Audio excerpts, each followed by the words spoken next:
well, maybe I'm just too complicated. Maybe I'm just too smart to connect. But it was none of that, right? It was because I was scared that they were going to hurt me. Welcome to Motion Matters, where we shine a light on the entrepreneurial journey, sharing real stories of triumph and challenge. Guided by Jamie Tilka, we connect, inspire, and educate. This is Motion Matters. Hello and welcome to Motion Matters. This is the entrepreneurial podcast where we talk about the trials and tribulations of entrepreneurship. Today, I have Jennifer Steward on. We became social media friends and we're in similar fields, real estate and investing. And I've been following her and she's had a ton of cool things to say. And it seems like her story is super awesome. So I said, reach out to her, Jennifer. Can you be on the show? Let's talk about the real talk. And so here she is today. Jennifer, welcome to the show. Jamie, thank you so much for having me. It's a true honor to be here. And it's an honor to be among peers, people who value freedom and generational wealth and learning how to, pretty much no matter what background you come from, you can achieve that by networking. And so I'm really proud to be able to network with someone like yourself. Thank you so much for having me on. Oh, thank you so much. And the feeling is mutual. And I'm even more excited to dive in and hear all about where did you come from? What were you doing? And kind of what is your story that brought you into your current entrepreneurial space? The mic is yours. Well, as we discussed before, we're going to go a little bit deeper than I usually do. I'm very privileged to be asked to be on a podcast every couple of weeks or so. But after discussing with you what we talked about authenticity, I'm going to go a little bit deeper today than I normally do and share content I don't normally share. Love it. I don't think I've ever even shared this publicly, and I guess I'm just in the mood today to share it. But I grew up in a house with a lot of drugs. And my mother, she's long passed now, so I feel like I can share this without embarrassing her and the family. My mother was a drug dealer. So I grew up with a lot of rough characters coming in and out of the house. I bet. And my grandparents just kind of lived on the opposite end of the house and looked the other way, So on one end of the house, there was all this drug stuff going down. And then on the other end of the house was my grandma, who's a very strict Christian and taking us to church. And my grandpa was dying of emphysema, and my mother was mentally ill, like truly, classic bipolar. And so I think she felt like it was the only thing she could do to make a living because she was unemployable, but also she would take those drugs to kind of control her bipolar, right? And she loved me very much. So that was never in question, but it definitely wasn't a great setup for life. There was a lot of poverty and chaos. And so I told myself that would never be me. I said, I will never touch drugs or alcohol or hang out with these type of, literally toothless guys because meth makes you toothless, would come over and do these things.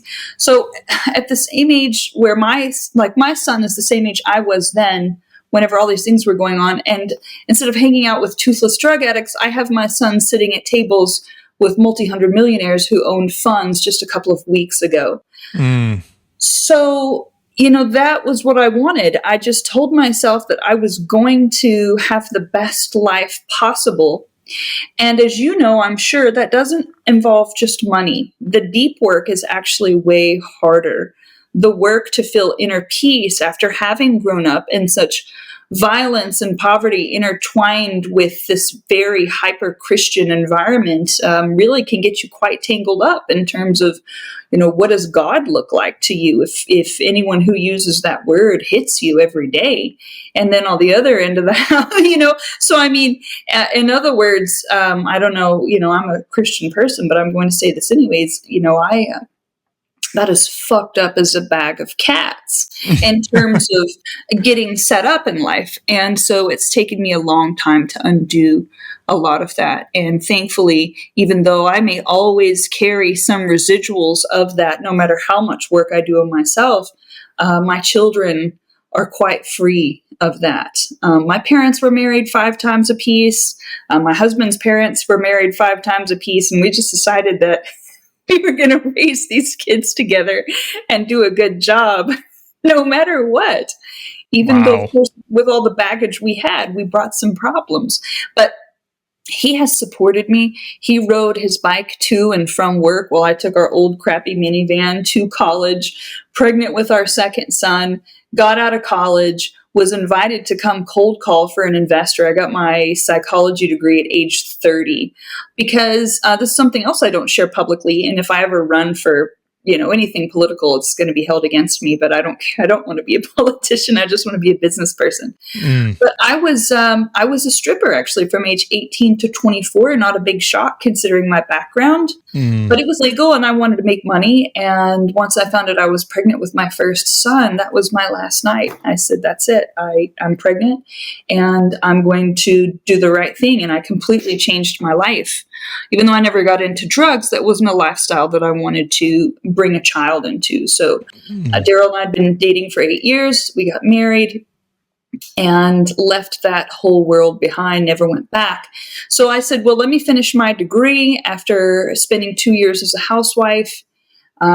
Graduated summa cum laude in the top of my class from the University of Texas at Dallas after I dropped out of high school, after I'd gone to community college and gotten good grades and decided that I wanted to become something after I'd given birth. My children deserved better than what I had even been doing for myself up to that point. And so after I got out of college, I had just given birth to my second son and I was diagnosed with autoimmune disease that was pretty debilitating, which is actually very common if you grow up in an environment where there's a lot of, genuine trauma. Women especially are prone to autoimmune. So the autoimmune made me homebound in terms of physically.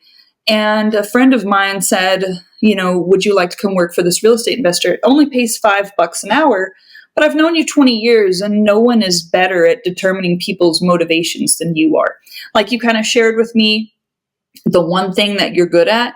Well, what people tell me that I am extremely good at is reading other people and knowing what makes them do what they do. And so whenever I talk to sellers, along with training I received, I became very, very good at figuring out who was going to sell and who was closable and who wasn't.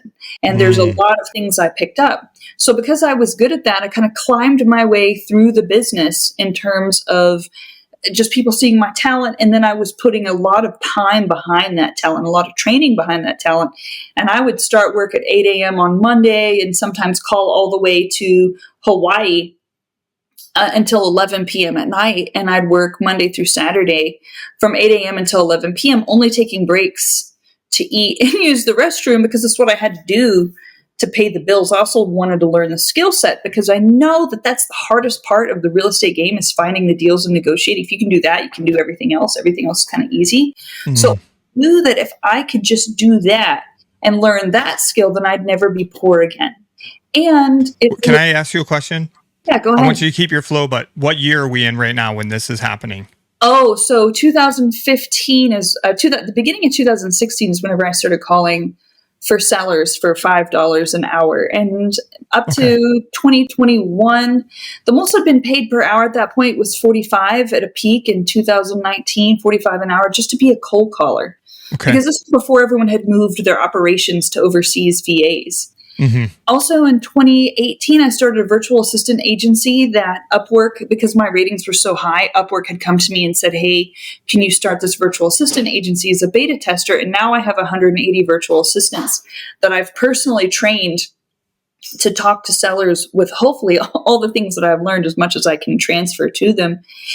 And so after I had spent many years on the phone with sellers and was posting about that and had joined Jim Ingersoll's Inner Circle group, after 2 years of being in his group, he asked me to come speak at Dealmaker.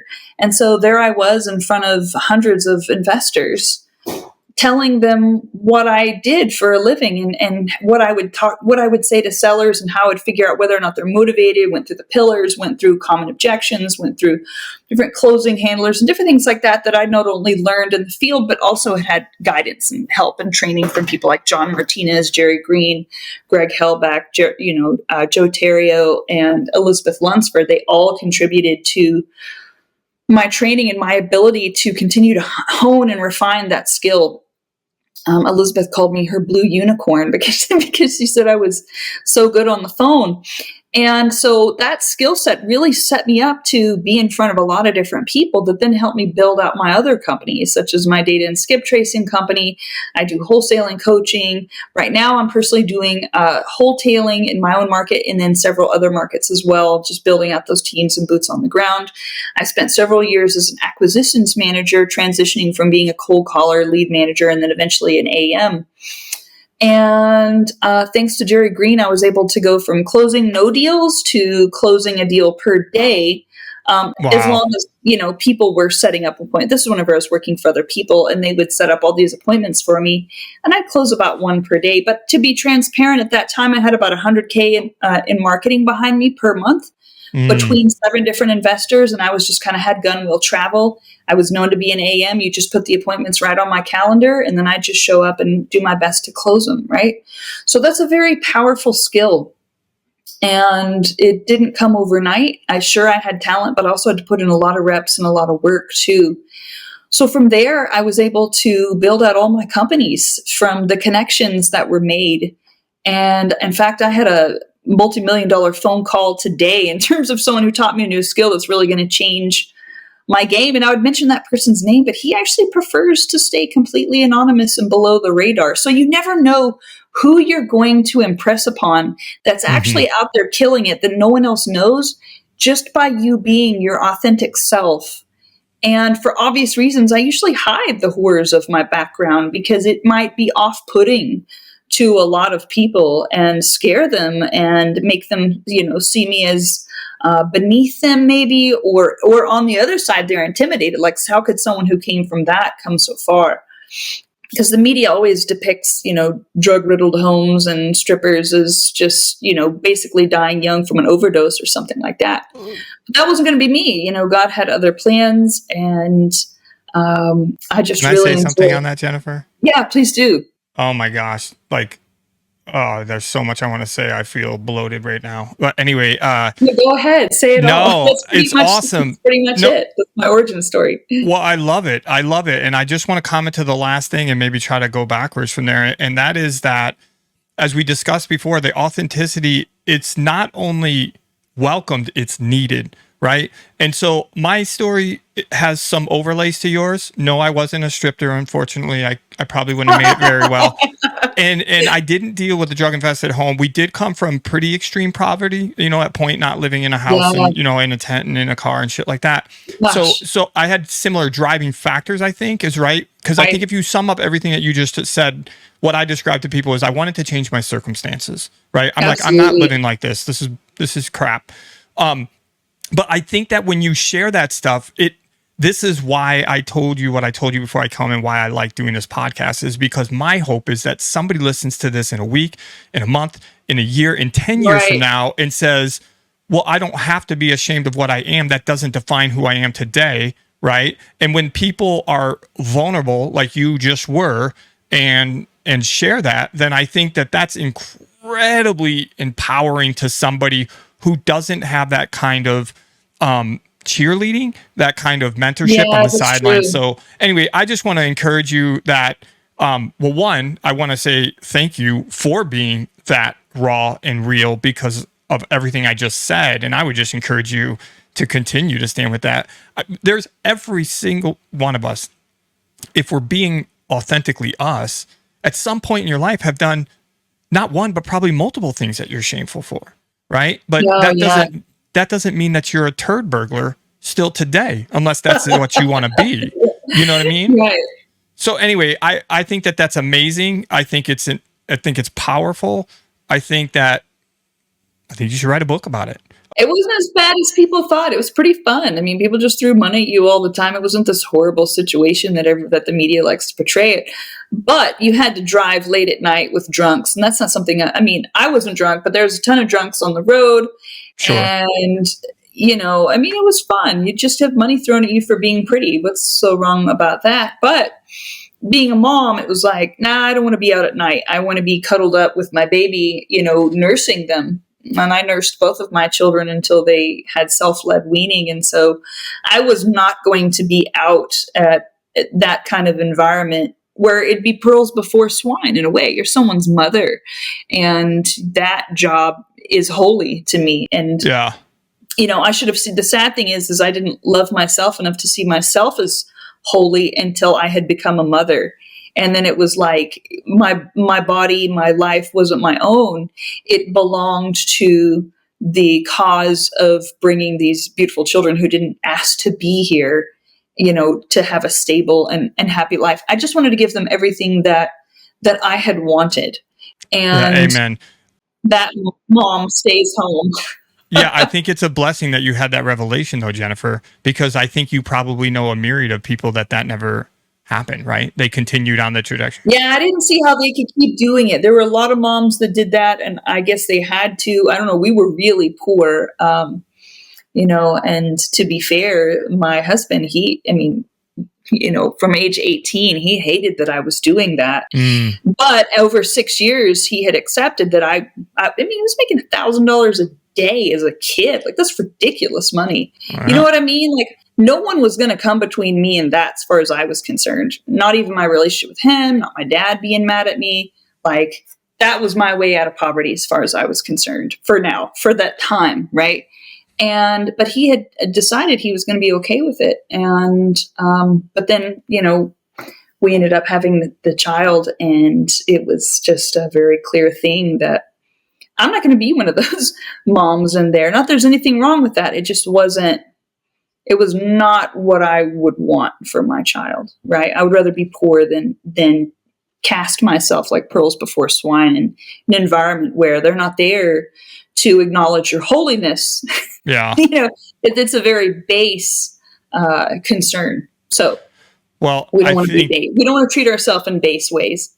I think the entirety of everything that you've shared, and much like I tell people about my past as well, is I wouldn't be the person that I am today had I not traversed and navigated those circumstances. Again, I'm not necessarily condoning anything in any way, shape, or form. I'm just simply saying it's what brought you here today, right? All of that stuff, even growing up in the drug house, I mean, that clearly was a massively driving factor for you, right? I mean, well, imagine being a little girl around these really, really rough characters, and you get tough. I mean, you get really tough because they're trying to size you up, and you can imagine they're not the best people. And especially nothing bad ever happened to me, because I guess at such a young age, there was so much violence from my own family that it made me very mean. It made me very, very aggressive and tough. And if someone even started to pull just a little bit of something, I would bark back pretty loud, and they thought it was funny and cute that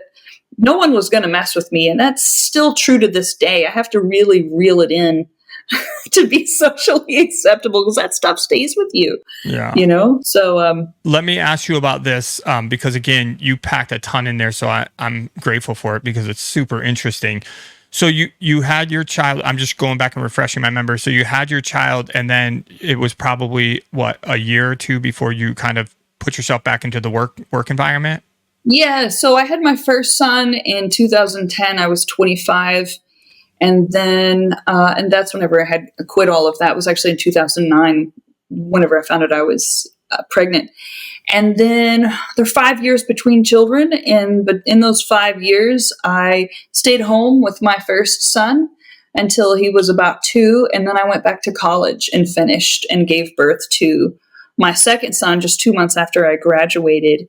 And then after about 5 months, I started working from home for this investor. So I had one, I was nursing one while I had my headset on, making those calls. And for the ladies out there, if you've ever been bitten while you're nursing and just having to not scream and just continue the conversation like nothing's going on. I mean, that was challenging, but Ouch. I had a noise canceling headset so they couldn't hear the baby. And that was $400, which was everything to me at the time. Just so it was an investment. $400 was an investment into my future of staying home and making those cold calls.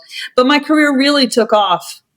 Let's see here, 2018, whenever I put my son into daycare full time, my youngest son and my oldest son too. Of course, my oldest son was in school by that point.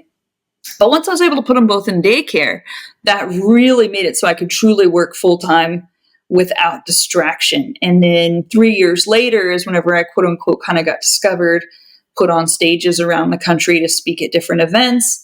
And then all of a sudden my life was unrecognizable. I thought that the first time I spoke, I thought that I was doing Jim Ingersoll a favor because it was after COVID and I was kind of getting the sense maybe he couldn't get a lot of speakers because people were scared to travel. But I wasn't scared of COVID, not because I'm that cool, but because I think I just had been through too much. And, whatever, if it was going to kill me, it was going to kill me, but I wasn't going to let it keep me scared and at home. So I was traveling when nobody else was traveling. I was on an airplane of April 2020, DFW airport. It was me and two other people. And there were terminals that were completely dark with nobody in them, just walking like miles. So anyways, by 2021, I had no problem going to speak. I thought, I'll do Jim a favor. He's been my teacher for a couple of years and sure, I'll just go do this for him. He's a nice guy. Well, little did I know he was doing me the biggest favor of my life. And I did have a W-2 as a lead manager for an investor, and I had quit in April of 2021. And Jim Ingersoll is the only one who said, today is the best day of your life. That was the best thing you could do. When everyone else said, Jennifer, that's horribly irresponsible. You have children to take care of. You're, by that time, Daryl and I had gotten a divorce. We ended up getting back together during COVID because someone had to come home and educate the children. I guess we decided we didn't hate each other too much. But anyhow, so I was very lucky that he put me on stage and then all of a sudden everything was great. But I may not have made it as an entrepreneur, to be transparent, if he had not given me that big boost in terms of network. It's not like he ever gave me any money. He just gave me access to a network, which then I was then able to leverage into money. And I may have had to go back to a job were it not for that luck. So there is a huge luck factor. Can I ask you about that specifically? Because I was I wanted to ask you this question, but you kind of set it up and teed it up well for me. My question was going to be like, at which point did you realize that this was something bigger, that it was entrepreneurial rather than a W-2, as you kind of mentioned, and that you were going to pursue that and you were going to pursue it aggressively? Is that defining moment for you? Yes, because whenever I got off stage, first off, it was the first time in my life that anyone had ever cared about anything I had to say for my brain. Even though I graduated summa cum laude my whole life, and for people who are just listening, they couldn't see, although I'm sure you could Google, my whole life, I've always gotten attention for my appearance and not for my brain. And that affects you. It does. I'm not saying boo-hoo, poor me. I'm just saying it affects you. Yeah. And so whenever I got off stage from that event, that was the first time in my life anyone cared about my brain. And I couldn't get to the bathroom for 2 hours from people coming up and telling me how awesome it was. And That's people awesome. coming up and throwing credit cards at me saying, can you coach me? Can you teach me? I didn't have a coaching program. I was just a humble cold caller acquisitions manager. I was just planning on going back to, being an acquisitions manager for somebody on a 1099 basis, have gun, will travel type thing. So it was a huge shock that I had so much value to offer. I had no idea. No one had made me feel that way. All the investors that I had worked for, with very little exception, had made me feel as though I was but a humble servant that was at their whim and will, and not to use a lot of curse words, but this really just brings it home. They treated me like shit, and so that was a good experience for me to know how to teach my people with exceptions. Okay. They're like Joe Terrio treated me very well, and a few handful of others. But overall, they were just didn't care about me as a person. I was very much, it was like a tire on a car. They didn't care if they wore you out. You know what I mean? They didn't care about your humanity. And the best part of entrepreneurship is that you get to care about your own humanity. Yeah. That's awesome. That's really the trade-off. Again, that's another great share. I love the fact that, you were able to recognize that in that moment. And how amazing is that you had that moment where those people came up to you and then you felt incredibly validated. For the first time in my life, other than my appearance, did I feel like I had value to anybody. And I know that's so sad to say out loud, but it's true. I thought, gosh, maybe I'm not stupid. Maybe I am smart. And even though I graduated summa cum laude, that was after failing at a lot of different things. I was horrible at, finance. I was horrible in pre-med, and I just felt like I wasn't smart enough to do anything. But I happened to be particularly smart in psychology, which I thought, how cliche is that? A decent looking woman who's good at psychology. I don't want this. I want to be in high finance. I want to make money doing statistical arbitrage. Well, a little later did I know you can really use psychology to do arbitrage in all kinds of ways. Labor arbitrage and Airbnb arbitrage and all different types of arbitrage you can do. It doesn't have to be high finance with this extremely sophisticated and elegant math. Well, here's the other reason why I think psychology is so critical is because I tell people all the time, from my humble opinion, relationships are everything. So the fact that you understand human emotions and people's behavioral and can connect with people, that is incredibly valuable. I think growing up with people high all the time makes it so and being so small, you have to read people extremely well for your safety. Am I going to get hit? Is there even going to be any food to eat? Like, I was having to steal food from the grocery store for my little brother and I just to eat food. Around age 8, I was 8 and he was 5, and I would just put packs of bologna in my underwear and bread in my coat. And it's not like I stole more than I needed, but I would have gotten a job. I would have been entrepreneurial. But if I tried to offer any type of, yard clippings or picking up leaves, I would get beaten for that, because it was a way of shaming my family in front of the community that this little girl has to work, where stealing is more private. So I tried to work to earn money, but that got me a beating. So I just started stealing because that wasn't embarrassing the family, because nobody knew about it. Right. And so it was a very tough thing to learn, that I had to do whatever it took to survive. And so I didn't really have a strong moral compass. Right. That kind of came later, because I thought, well, morals just get you punished.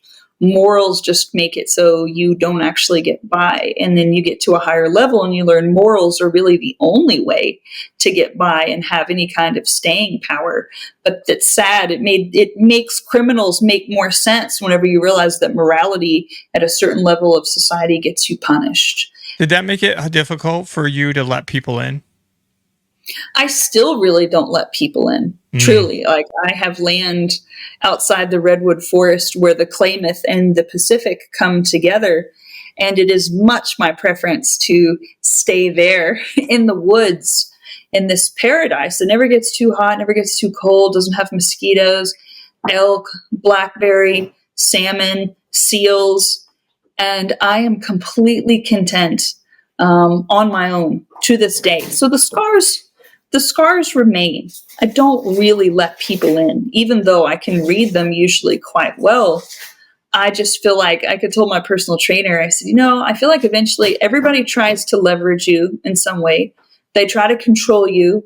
And when things really hit the fan, like when you get cancer and you go bald and you lose your teeth and you can't wipe your own rear end, nobody's around. So screw it. Why should I waste my time with these quote unquote relationships when stuff really gets tough? Nobody's really there for you anyways. And I see that. I see, spouses who don't hang in there for their spouses getting sick, and all the abuse that goes on behind closed doors that you don't see. People are so excited whenever they get married, but they don't realize that a marriage can actually be extremely lonely and unsupportive. So I know that sounds a little bit not what you'd want to put in a Hallmark card, but that is my experience nonetheless. And that's not even something I'd always share, but that is how I really feel. And so I keep people shut out. Even though I run big teams, I've got staff of close to 200. So my management style is, I mean, I'm a decent manager in that most people have stayed with me for several years, but I don't feel close to really anyone except for two people in my life that's alive right now. I had some people I was close to that passed away. One was my great grandma who loved me very much as a little girl. She died in 2000, and I had this best friend named Steve, who was a gay atheist and treated me better than anyone who ever proclaimed any religion. I mean, I'm Christian, but the gay atheist is the one who treated me the best in my whole life. So that being said, now I just, I love my children. I spend time with my children, and I make as much money as possible so that we can be free and unencumbered. And that may mean living in the woods for months at a time. We've got Wi-Fi that is in our car, and they're homeschooled now. As of this last year, I retired Daryl so that he can stay home and kind of be the homemaker. That's amazing. Yeah, he likes that. He's much better at it than I was whenever I was the housewife. He's great at cooking, and he loves cooking, and he runs all the errands. And also, I'm unencumbered to do anything but generate income. And that's what I'm good at. So maybe one of these years I'll learn how to connect again, Jamie. And even my therapist, she says, do you ever feel like having anything a little bit more intimate? Do you ever feel like letting anyone in? And I said, no, not really, because it's too scary, right? So, yeah, I mean, that little girl that stays in there, she stays pretty scared, honestly. Protected. And I have no problem admitting that. Now, I have moments where I feel okay, like after I did some EMDR and then hit the road for a while and still ran my businesses from the road. I felt pretty good, but it's hot in Texas. So we've kind of been stuck indoors, and I've been busy working.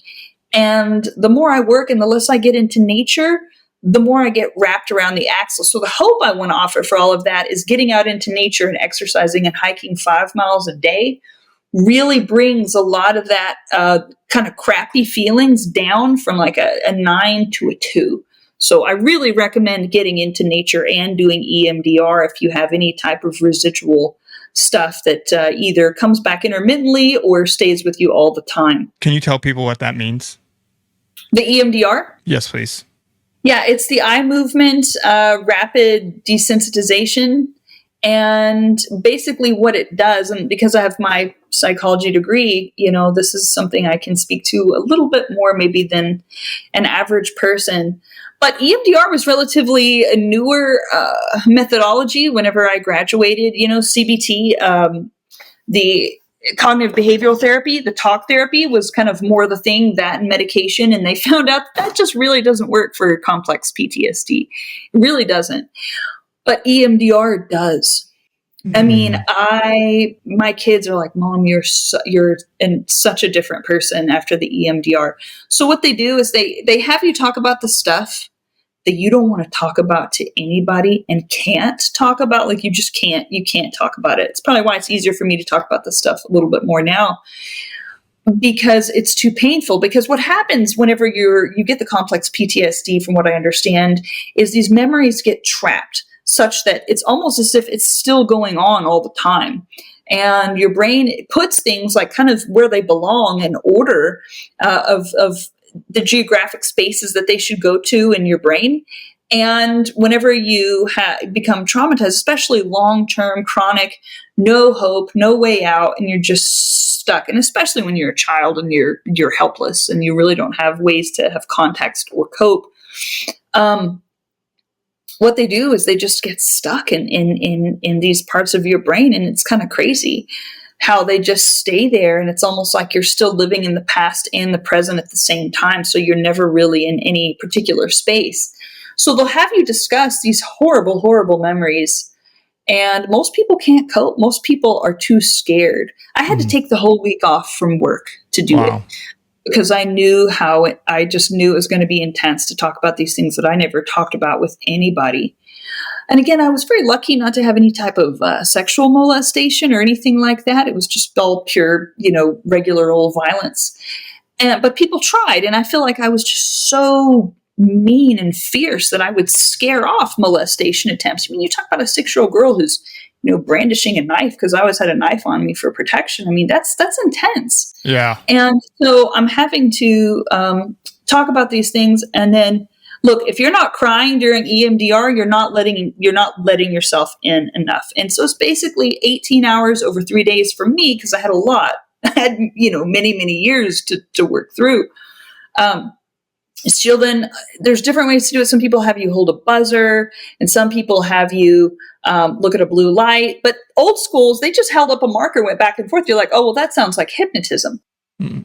Well, it's similar in that. So what happens is by having that bilateral stimulation, meaning both sides of your brain become stimulated, whenever you sleep, there's something called rapid eye movement, right? And as your eyes are going back and forth, that's your brain moving the memories back into their allotted space, their appropriate space. And making the eyes go back and forth is kind of a hack. Isn't that crazy? We can be hacked. We are like switchboards that can be hacked. And you can hack the brain to move those trapped memories where they're supposed to go by making your eyes go back and forth, just like they do in rapid eye movement. Isn't that fascinating? That is fascinating. Your eyes just go back and forth because it's moving the memories. Well, these memories are stuck. They didn't quite make it where they were supposed to because it was too relevant, too scary, and too life-threatening. Or at least that's your perception, whether it's true or not. It comes down really to perception. Yeah. And so you talk about these horrible things that are omnipresent anyways, but you can't ever fully face them. And then they do this. Right? They just go back and forth, and they can kind of tell when you start to calm down, just start breathing a little bit more deeply. The tears will dry up, and then you're on to the next memory. And at the end of that day, I just came home, and I'm not a big napper. I came home and I went straight to sleep every day. And then the kids told me, they said, Mom, so I didn't really yell at them, but I would yell a lot in general, just yell to myself, mad about things like reading an email because someone didn't do what I wanted them to do, or someone's complaining. When you're in business, you're going to get complaints. You're going to have quality control. People aren't going to do what they're supposed to do. And I would just yell, God damn it, like to myself all the time, just constantly cussing to myself. Not yelling at them, but just yelling in general at just talking to myself, cussing and yelling. And they said, Mom, you don't do that anymore. You don't yell at Dad as much. You don't just get mad so easily at business things. Just little things like that. Or it made it easier I was such a control freak. It's like I was scared to be in nature because there was, especially in Texas, there's a lot of snakes. Snakes, they don't keep me from running indoors anymore, right? I can just walk past a snake now and it's okay. So, you just had this very hyper arousal, hyper awareness that became very tamped down after that. Or if someone said something and I would take it personally, and I wouldn't show that I took it personally because I'm a proud person. I didn't want anyone to think that they could have an effect on me. But now it takes a lot for me to get mad at somebody, maybe almost a little too much. Because in the past I'd get mad like this. And like, if you ever watched Seinfeld, Festivus, Air Your Grievances, I was just someone who constantly aired my grievances. If someone made me upset, I was going to tell you right then, right there on the spot with maximum punishment and just very, very harsh. And now I'm like, well, let me just slow down here. This has nothing to do with me. It has everything to do with where they're coming from. And let me just de-escalate this into a more productive interaction. But I couldn't stay calm enough to do that before. Not really, right? At least not on the inside. On the outside, I might have looked calm, but on the inside, I would have been burning with fear and or rage. So that's what the EMDR does. It just moves those memories that are stuck there into their rightful place. So now it feels like that stuff is in the past and not going on right now, which is why I couldn't talk about it before, right? Wow. Thanks for sharing that. Yeah, I know it was kind of long-winded. No, I'm going to steal your word. It's fascinating. And you just described it in such a way that I'm not going to say that that's what occurred for me, but I actually went to an event a couple weeks ago, and I was going to save this for my own monologue podcast, but I will share it with you on this because it's very much in the same zone as what you're speaking of, and that is, anyway, I was there, and as a guy who's done a lot of things that most people wouldn't do, my military background and, just taking on absurd, audacious goals, I was emotional the whole weekend. Like, I kept breaking down, and that guy's like, what, what's wrong? And I was like, I honestly don't know, man. I don't know. And I told him, I said, I typically describe myself as nothing scares me. Like if a tiger was running at me, yes, I'm scared. But I'm saying if you said, Jamie, start walking across the states to California, I'd be like, okay. It's like, it's like, whatever, that's fine. I'll figure it out. But anyway, just to get to the point, and I'll save a lot of the other data for my monologue podcast later, is that I think what we uncovered is that there was stuff in my childhood that I hadn't let go, and so obviously you can tell right now I'm even getting a little bit choked up thinking about it. It was really emotional for me. It's crazy. Anyway, it was a revelation for me. And so I really think it kind of helped me better understand. Again, I didn't have necessarily the same circumstances that you did, but I had one nonetheless, growing up in poverty and the perception of how you were looked at because of that and all these things and how it shapes you as a child. And so my entire life has been about like proving that I was worthy, so. I'm worthy of love. So to your point, I think you can resonate with this. I felt unlovable. The way I had grown up had made me feel as though not only was I unloved, I was unlovable. Nobody could love me. So I thought, well, the good Lord had given me a decent appearance, and so that brought a lot of attention. And so that didn't really hit until I was about 15. And then I wanted to make a lot of money. And here was the thing. Once I was kind of at my physical peak at about 24, and then was also making $1,000 a day, and what would be the equivalent of $2,000 a day now at that time, is whenever I got into the only kind of abusive relationship I was ever in, where a young man had gotten physical with me. I was 22 or 23. I think he was 21. And so the point is that I was like, hold on, wait a minute. You're like fitness level. Was like, look like one of those ladies competing in fitness, and you're making, anywhere from $10,000 to $14,000 a week at 23 years old. And yet you have a dude who is getting physical with you. It told me I still felt unlovable, right? Now that was over quickly. I did not stay with that person. That was over very quickly. I did not linger in that kind of a relationship. In fact, someone told me a couple of years ago, because I'm still friends with his godparents, like, well, we can't have you over for this holiday dinner because so-and-so's going to be there. I said, who?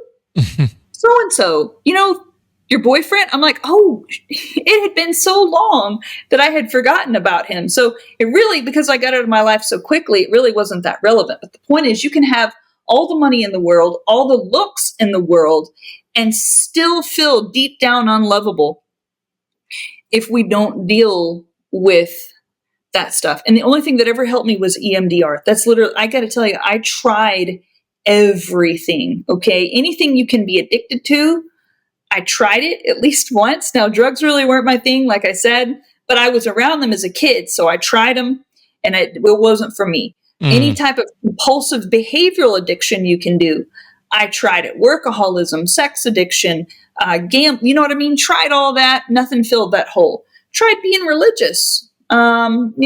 Became, a strong Christian. And then before that, I had dabbled in Judaism. I studied to become a Jew for a year. I learned Hebrew and learned how to read and write it, and forgotten a lot of it now, but I can still read the Torah and the Tanakh as long as the vowels are in there. Because, the Torah itself, as you know, it doesn't have vowels. It's just consonants. And anyways, so I thought, well, maybe that'll fill the hole.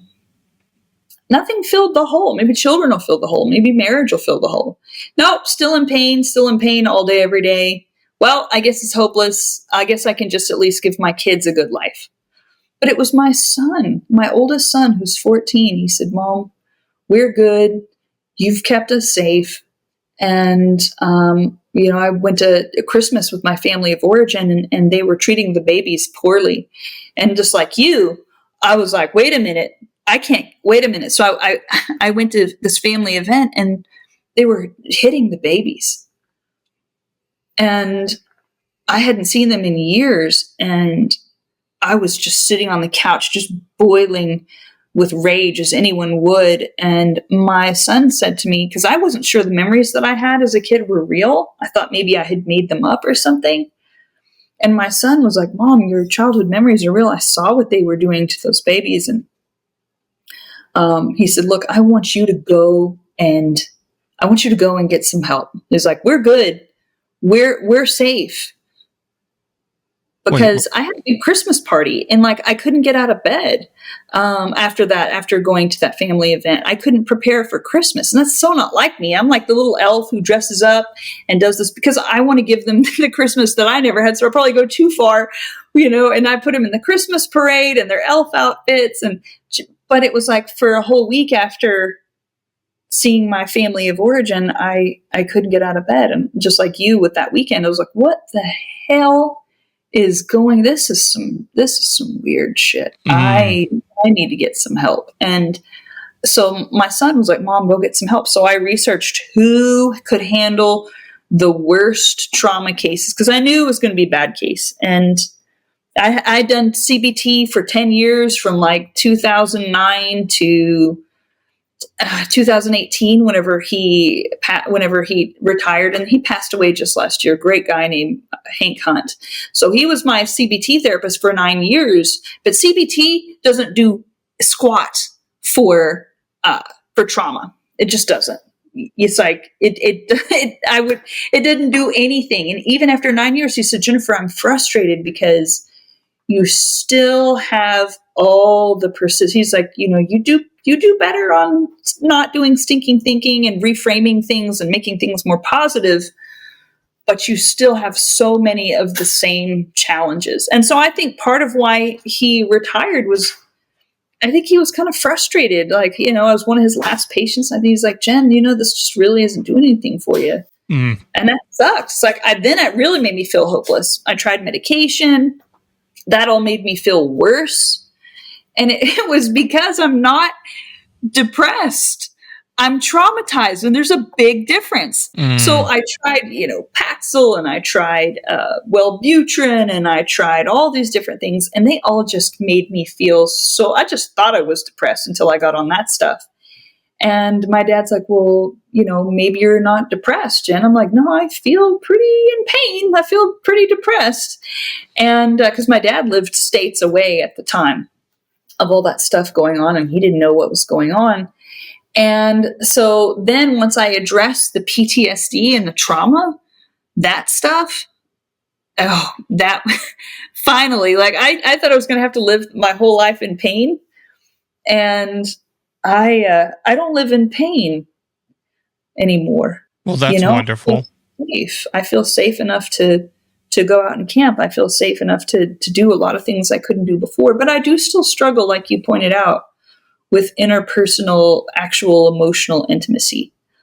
That is a huge, huge struggle for me. And I don't know if that's because of, I would say maybe I'm like, oh, well, I'm complicated and my IQ is not low. I mean, it's not super high. When you're a psychology major, they make you test all the time to be part of these experiments, because you have to be in these experiments in order to graduate. So my IQ is always banging in between between the 90th and 93rd percentile, depending on how much sleep I had. So I'm not the smartest, but I'm definitely not I'm not dumb either, And so I was like, well, maybe I'm just too complicated. Maybe I'm just too smart to connect. But it was none of that, right? It was because I was scared that they were going to hurt me, you know? You were trying to protect yourself. Yes. Yeah. Absolutely. I won't get deep into it because I want to save a little bit of time to talk about something else. But all I'll simply say is, my third child, she spent a lot of time with her mom. And anyway, she ended up coming to live with me. She was 16 years old. And it just, the environment had basically made it so that she was constantly I always said putting up a shield. Right. It's like, it was just a reaction. I mean, it could be something super simple and instantaneous. It's like, did I do something wrong? Like, no, that wasn't me. It's not my, and I'm just like, whoa, we're just having a conversation. I'm not attacking you. Right. But it's just a reaction. And so I think based on what you've shared is, clearly you had to constantly make sure that you emotionally and physically were fortified, Yes, that's true. So, and it takes its toll in the form of autoimmune. You have to, unfortunately, some of that stuff lasts a lifetime. But so the sooner you can get help and get that trauma cleared, the better it's going to be for your immune system, your heart, your brain, your body, down to a cellular level, and you'll live a longer, better life. And hopefully stay away from things like drugs and alcohol and compulsive behaviors just to try to mask pain. Yeah, actually, this whole latter half of this conversation talking about, the things that you had to deal with and stuff like that, this is actually incredibly interesting to me, which is why it's very easy for me to stay attentive to this conversation. But I'm going to shift gears and we're going to come back to the entrepreneurial world because absolutely. I'm serious. I'm really glad we just had that conversation, but I'm going to kind of fast forward to, can you talk a little bit? You kind of alluded to it and made a couple comments, but can you kind of just give a once over of what is the day in the life for Jennifer right now? Like, what are you doing? What's your business? What's going on? Absolutely. So I have a data and skip tracing company, and we'll skip trace, minimum 3,000 records for, 3 cents per record skip traced and pulled. So I get those orders and I send those back to my team and we fulfill those. I am going to be funding, I think, a hotel in Oregon. So I've got to put that order in. This is just thinking about what I need to do today. I have a 6-plex that I need to look at, not too far away from here, to see if I want to flip it or if I want to keep it as a buy and hold. And then I get usually about 10 requests per day for my virtual assistant services. That doesn't mean I convert all 10 because I'm kind of more expensive than a lot of people with that because my people have a lot of experience, and so they don't come cheap. They don't come cheap for me, and so therefore they can't be cheap for the client. And so every day that's kind of like, who am I funding? And, people come to me for loans, doing the data and the skip tracing, helping people get their virtual assistants. And then there's adding my own portfolio, adding to my own investments and doing my own flips. And I'll tell you, the challenge in the Dallas market is whenever you're buying directly from wholesalers, they have you trained that a 15K flip is okay. And anything, the fact that I need 30K minimum profit, they try to make it seem like I'm a rookie. I'm like, look, man, I was wholesaling for 7 years, and you guys either A, aren't leaving enough meat on the bone, or you're not buying deep enough. And people say, well, Jen, why don't you buy them yourself? I said, well, I'd absolutely love to. But that's kind of like an all-day thing. Like that takes a lot of time. I would just rather buy my deals directly. And so a friend of mine's like, Jen, you just have to go into other markets where you have boots on the ground. And so as much as I'd love to stay in my local market, the wholesalers just have the investors very well trained to get these very small margins. If you find termites in one of these homes, or you find one thing pulling up the floor or doing whatever, and that 15K is gone like that. Like that's a ridiculously low margin. And so my challenge is trying to find deals. But then in other markets, I'm finding out that there's almost no competition for deals. There's almost not a lot of buyers left. And I'm proud to be I guess one of the few people who are still buying in general, but Dallas isn't like that. It has a ton of buyers. So I guess I need to find markets where the wholesalers are struggling to find buyers. So if you're in a market, you have great boots on the ground and you need to move deals, please consider me as a buyer. I am looking for a 30K minimum flip profit and probably more if it's a virtual flipping type deal. Probably need to be more at like 50K if I can't put my own eyeballs on it. And are you open to talking about what kind of percentage you offer a boots on the ground person? Yeah, absolutely. So I do have some arrangements with some mentors, but they're cool with the consulting fee that kind of brought me in. I believe in dancing with the one who brought me. I'm not someone who's like, oh, I got what I needed. Adios and via con Dios. I tend to stick around and continue to make money for people who bring me through the tough learning curves unscathed. If you bring me through the learning curve unscathed because of your expertise, guess what? You're going to get a percentage of my deal from now for forever because, I'm needy and I'm a slow learner. That's a bad combination as a mentee. And I know that about myself. I tell them up front, I'm a slow learner. I'm going to have a lot of questions, but once I get it, I'm going to be the best you've ever seen at this. And that's what I do. Usually it takes me 2 to 3 years to master something. And then I get so good at it that people recognize me as an expert is kind of what my life trajectory has been like. But those first 2 to 3 years, even whenever I was doing acquisitions, were pretty rough. I wasn't very good for a long time. Even though I had natural talent, I would mess up the sale by, letting people think forever about how long they were going to have to sign the contract. And I learned you have to tell them there's a limit. They have to sign it by tonight or our funds may be allocated to someone else. I also used to make the mistake of giving people price without showing them a contract. And then they had their price. They had no reason to sign. And so then I learned that people had to earn the price and they had to look at the contract first. And then I would put in the price, right? And then I'd give them that extra pressure to sign the contract. So, just because you have natural talent doesn't mean you're not going to make deal-killing mistakes that cost you a lot of money. And so for the boots on the ground, to your point, if they will manage, if they can basically be that project manager with me, often I get realtors to be my boots on the ground, people that I know, like, and trust, who are also investors themselves. They have their own flips. They have their own rentals, but then I'll find another deal and I trust them enough that they're not going to steal it from me. And that's never happened. Yeah. Then I'll share half. I mean, the risk is basically on me in terms of if it doesn't sell and the loan is in my name, then I share, that risk is on me, but they're the ones who are doing all the work. Yeah. So I have no problem sharing half. In fact, I'm happy to share half with boots on the ground.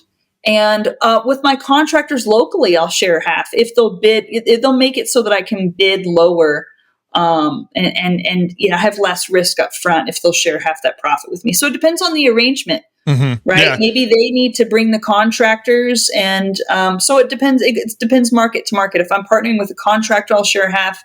If I'm partnering with a realtor, I'll share half. But obviously, the math isn't mathing. I can't share half with everybody, so I kind of have to pick one person that I'm going to trust to run that flip for me. Yeah, no, that's awesome. That makes perfect sense. And no, I just was circling back to when you were talking about the length of time. I mean, the bottom line is you put in the reps, Jennifer. I mean, that's what it comes down to. I mean, I'm sure you've read, all the same books and stuff. 10,000 is typically the accepted amount of hours that it takes, to become. I'm probably closer to 15 to 20. I don't know, somewhere in there. I've almost doubled that expert level, and that's not even responsible. I should have been doing other stuff, but it was just what I was good at and needed the money. So there's so much more that I'm very confident that we could continue this conversation for easily another hour, if not more. But I'm going to put a bookmark in it. I think we may have to circle back at a later date, or I got some stuff where I'm working on potentially some events. Maybe I'll reach back out, see if you're interested in coming and participating. Oh, that'd be great. Yeah, thank you. That'd be great. So, but what I want to do, I want to ask you two things as we kind of close out here. The first thing I want to ask you is, what main piece of advice would you offer anybody listening to this that's either aspiring or they're in the beginning phases and they're going through all those low valley dips and thinking, is this really worth it?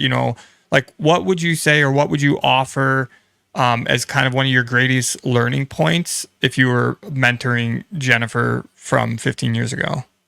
Yeah, keep asking for help and offer value in exchange. Don't just come around and be needy. It's, hey, I need help with this. Can I offer you this?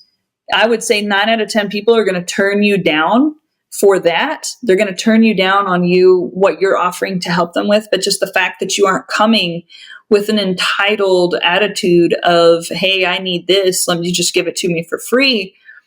Offer anything in return, whether it's cold calling, if you're a contractor, offer to do a flip, whether, if your skill, whatever your skill is, offer it. And if you don't feel like you have a skill, just offer your time and ask them, what is it in your business you feel like you need help with right now? And can you please plug me in? I'll do whatever it is you need me to do. Yeah, I love that. That's awesome advice. My mentor says something very similar to that all the time and really harps on it. People coming up and just wanting something for nothing. Can I pick your brain? Yep, you just stole it. That's the most disrespectful thing you can do. You just stole it. You know what, Jennifer? The funny thing is if you had said that to me 3 or 4 years ago, I would have probably said, is it really that bad? But now fast forwarding, and I'm not even close to the level of notoriety or success that you've had, but we got a little smidgen of traction, and then that phraseology started happening consistently. And when you're going 10 different ways from Sunday and you're working 12-hour days, 14-hour days, 16 hours, and then people are saying that, and then they look back at you when you tell them I can't, as if like you're a butt. Yeah, and you're like, that's if you're being a butt, bro. Like you can't get up the mountain without climbing. You know what I'm saying? So anyway, that's great advice.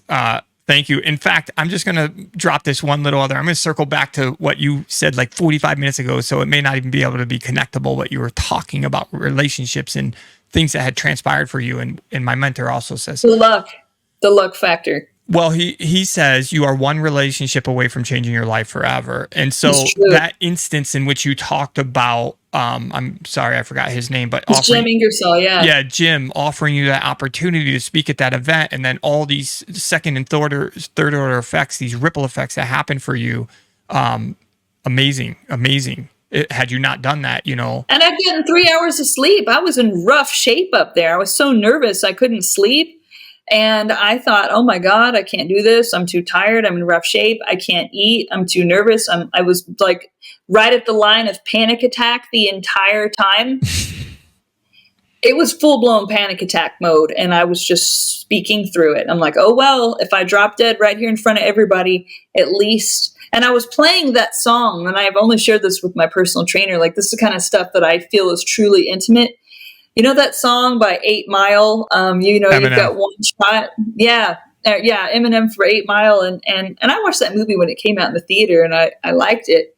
And that came on the radio, and I was like, so I just started playing it on repeat while I got ready to go on stage. Like, this is my one shot, and I need to really kill it. And at least according to the audience, I did. But it was not easy on 3 hours of sleep, too nervous to eat.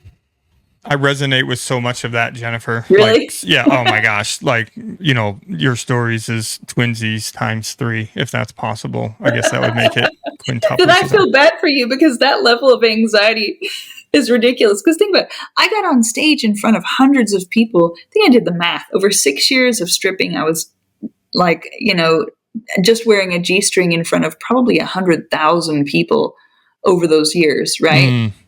Didn't bother me. It was fine. It was completely fine. But speaking in front of 400 people in a business suit had me almost pooping my pants. And so I don't know what's wrong with me. No. But I think it's because about my knowledge and not just about, showing off, what I.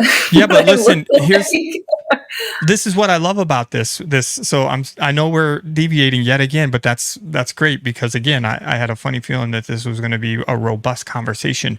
So that's what I was kind of alluding to earlier, Jennifer, is that when I went to that thing, I said to this guy, as I'm an emotional wreck, I'm like, how does a dude that jumps out of airplanes, speaks 3 languages, traveled around the world, amazing. Special Forces Green Beret, but I'm shaking like a dog shit in razor blades, and all this emotional shit is triggering me? Well, so the end result was that, if you research it, after the fear of death, the next most feared thing is public speaking. And so, no, so listen, so I tell people, my mom doesn't really swear, but she had this one little phrase that she would say when we were kids. She'd be like, your mouth flaps like a duck's ass in whippoorwill time, right? And so I'm like, again, I'm an extrovert. I'll talk. Like, I could sit here and talk to you for another 3 hours and not miss a beat, right? I just might have to go to the bathroom once or something, whatever. But then you tell me to put me up on stage in front of people behind a podium. Yes. My voice starts cracking. I can't speak. Me too. It's challenging. And I'm like, what the hell happened? This is a guy who can talk to 20 people in a circle and there's no problem. But you put me on 6 inches of elevation behind a podium and everything freaking changes. What the hell just happened? So anyway, I think that we experienced what we experienced, even though we both have traveled our own lives and journeys in that moment, because, based on what I understand, the second most feared thing is public speaking. It's incredible. Yeah. And I was in theater too, and I did well because I'm speaking someone else's lines, and so theater to stripping to speaking in public. And I was good on stage. I was told by the audience that I was an excellent actress. Even my own dad said, because he saw me, act, he said, Jennifer, you are an amazingly talented actress. And I don't know if they'd feel that way if I was going to Broadway or Hollywood. I'm sure they'd tell me I need acting lessons or whatever. But that's what I was told, right? Just like what you were told, that, it's your authenticity that's really amazing. That's what I was told. So I can act fearlessly. I could strip fearlessly. But the public speaking was, pooping your pants, not eating, not sleeping. It was the only thing that made me more nervous actually than that was giving birth, because I knew they were both C-sections.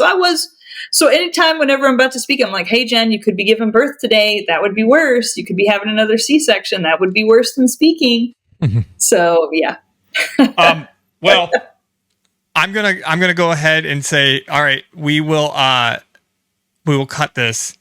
And I want you to just take this last opportunity and tell everybody, like, how is the best way to get a Jennifer? Like, what platforms are you on? How do you want to, and is there anything specific that you're looking for right now?